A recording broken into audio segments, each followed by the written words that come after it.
जयंत जी, आज मुख्यमंत्री जी आए थे, उन्होंने गन्ने का जिक्र नहीं किया, फिर बुलडोजर का जिक्र किया है, पलायन का जिक्र किया है, दंगे का जिक्र किया है, न किसी रोजगारी का जिक्र किया है। क्या चीनी नहीं खाते मुख्यमंत्री जी? मैं पूछना चाहता हूँ, गन्ने से इतनी नफरत क्यों? गन्ने की खेती कर रहे किसानों से उन्हें इतनी चिढ़ क्यों है?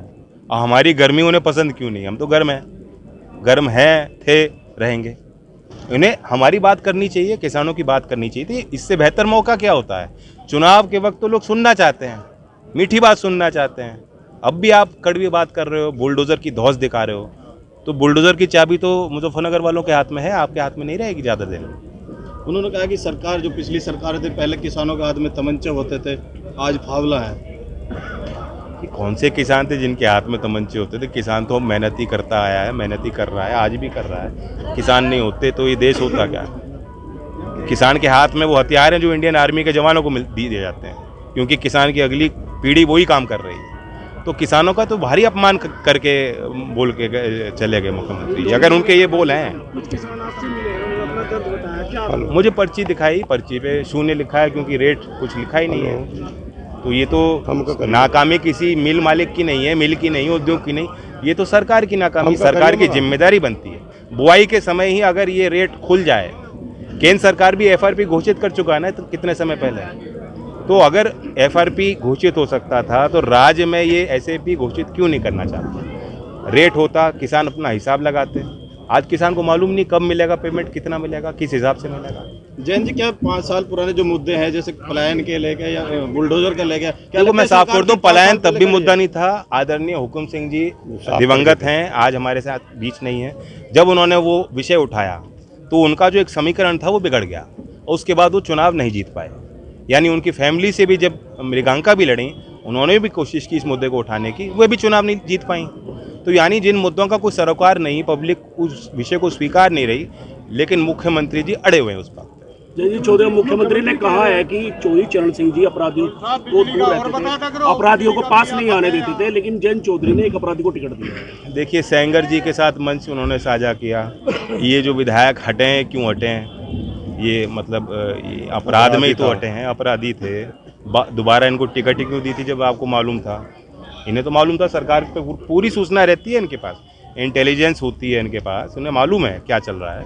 तो उनको तो मालूम है कितने अपराधी बीजेपी के उसमें शरण में आ जाएं। तो स्पष्टीकरण तो बाबा को बताना चाहिए। अपने वो वस्त्र से ये सोचें कि हम लोग सोचें कि वो पुण्य कमाया है बाबा जी ने, तो सारे साफ सुथरे लोग ही उनके साथ हैं। नहीं, उनकी फौज में सब तरह के बंदर हैं। मुख्यमंत्री ने कहा कि समाजवादी पार्टी और राष्ट्रीय लोकदल मिलकर एक तालिबानी सरकार चलाना चाहते हैं उत्तर प्रदेश में। देखो, हम अब मैं क्या जवाब दूँ? पता नहीं कहाँ से, किस पिटारे से बात ये निकाल के लाते हैं, कब रात में सोचते हैं मुख्यमंत्री जी। मैं उनको कहना चाहता हूँ, सो लिया करो, मीठी चाय पिया करो, कुछ अपने जीवन में मिठास लाओ, इतनी नफरत ना पाओ। ठीक है, धन्यवाद। और आपको बदले में एक पर्ची मिली और कहा गया कि हो जाएगा भुगतान, ले लेना, 1.5 साल में, ब्याज मत मांगना। और आप पूछो कितना होगा भुगतान, तो अभी नहीं बताते, अभी नहीं बताते। ये मत पूछो कितना मिलेगा, ये लो चुपचाप पर्ची और लौटो अपने घर। ये क्या है? ये तानाशाही नहीं है। ऐसी व्यवस्था चलाना चाहते हो क्या आप? इस क्षेत्र के वो लोग हैं तो सर उठा के जिन्होंने बड़े बड़े किसान आंदोलन को रचा है, किसी भी शासक को नहीं माना कि वो आपकी यहां चलती थी, किसान की ड्यूटी बोलती थी। और अभी इतना बड़ा आंदोलन आपने किया, 13 महीने बिना मुजफ्फरनगर क्षेत्र, बिना खतौली के बुद्धिजीवी अगर नहीं आते, किसान नहीं आते, तो आंदोलन हो जाता क्या? तो वो आपकी बड़ी जीत थी।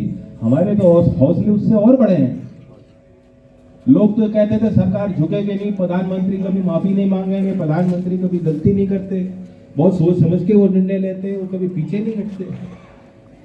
तो आपने ये जता दिया, आपने दर्शा दिया, आपने दिखा दिया कि उस समय बीजेपी 13 महीने जो कह रहे थे किसान आतंकवादी है, ये अंदाता नहीं है, ये कुछ गुर्गे हैं, ये चंद लोग हैं, ये किसान की आवाज नहीं, ये पाकिस्तान से है, बाहर से, विदेश से, पता नहीं क्या क्या नहीं, खालिस्तानी है। आपने साबित कर दिया वे लोग गलत थे।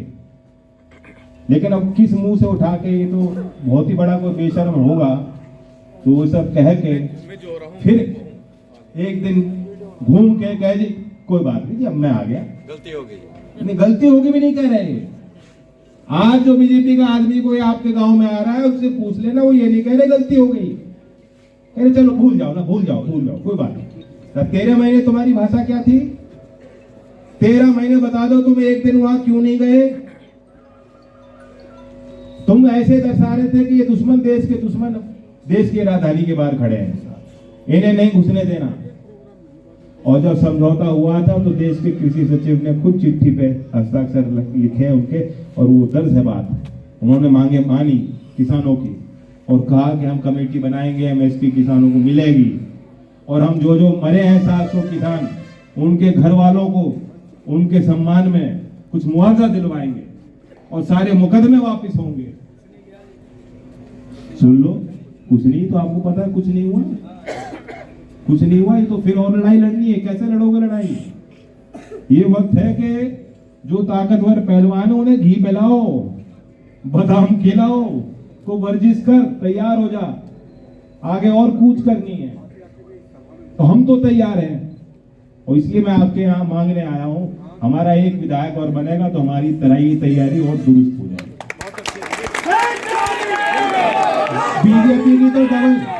बीजेपी की तो डबल इंजन की सरकार चल ही रही है, कोई तीसरा इंजन लगाना है उनको खतौली से क्या? कितना मांगोगे यार? ये प्रदेश ने कितना दे दिया तुम्हें? इंजन फेल कर देंगे आज दुर्भाग्य है कि मुख्यमंत्री आए, चुनाव में तो कुछ बात नरमाई की कर देते, प्यार की कर लेते, चुनाव में भी वही कड़वाहट। मुझे लगता कौन सी कड़वी चाय पी के आते हैं, यहाँ आके उन्होंने वही बात कह दी, कैराना पलायन के साथ कांधला पलायन क्या था भाई? कैराना पलायन क्या था? या इन मुद्दों से कोई चुनाव में कोई इन मुद्दों को लेकर आएगा तो वोट मिलेगी उनको। आपको ये हिसाब देना था, जवाब देना था, माफी मांगनी थी कि हमने अब तक रेट घोषित नहीं किया, लेकिन चिंता मत करो किसानों, आचार संहिता लगी है, चुनाव होते ही तो मैं अच्छा रेट दूंगा। अगर मुख्यमंत्री की ये भाषा होती तो आज मैं यहाँ गांव में खड़ा होकर उनकी आलोचना नहीं, लेकिन मैं आलोचना करने के लिए मजबूर हूं, वो अपनी आदत से मजबूर है। जब तक मैं उनसे लड़ता रहूंगा तब तक आपको कुछ उम्मीद बनी रहेगी और आपको कुछ मिलेगा, ये भी याद रखें। जो मुख्यमंत्री कह रहे हैं कि अभी भी कुछ लोग गर्म है, जब तक मैं गर्म हूं तब तक आपका कोई बाल भी आका नहीं कर सकता। तो लोकदल वालों की गर्मी और बढ़ाओ, 5 तारीख में कोई कसर मत छोड़ना, पूरा मतदान घर वाले रिश्तेदार सबको कह दो। एक वोट हमारे लिए कीमती है, एक वोट हमें चाहिए, एक वोट हमारे लिए कीमती है। धन्यवाद।